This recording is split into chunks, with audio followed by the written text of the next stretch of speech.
We're going to declare a variable, hungry level, and then we're going to set it equal to 7.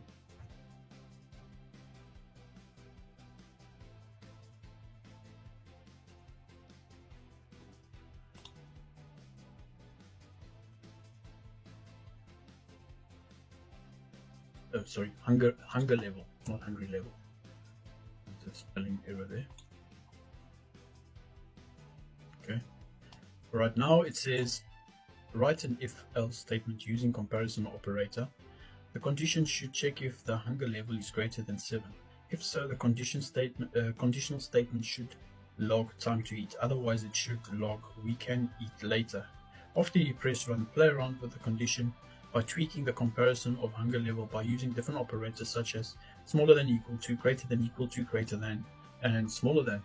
Right, so if is greater than 7, if so, the conditional statement should log time to eat, right?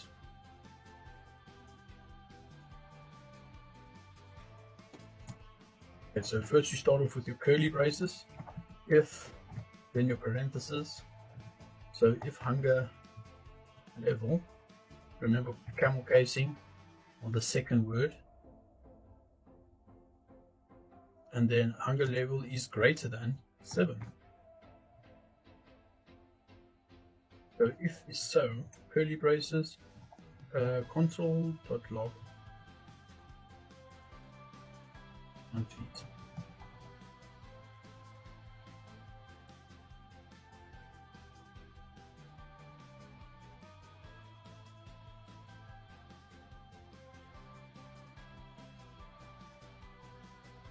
Else console.log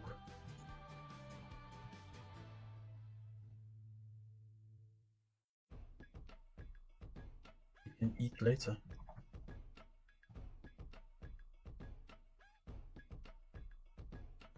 After you press run, play around. Okay, let's see if it works. Firstly, we can eat later.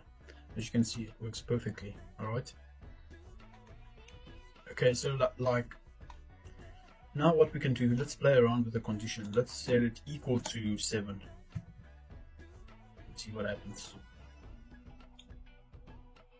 As you can see, time to eat. So the condition changes. Right. Moving on. Another one is if we say not equal to, which is also a very common operator, we can eat later. You can also do, let's say if we set 7 equal to hungry level, and now we can actually put the exclamation mark right, or the not operator right before the hunger level. And if we run it, as you can see, if hungry level is equal to 7, or if it's not equal to 7, it's the same as saying that. This is the same as saying if its hungry level is not equal to 7, then obviously it will print out else console.log we can eat later.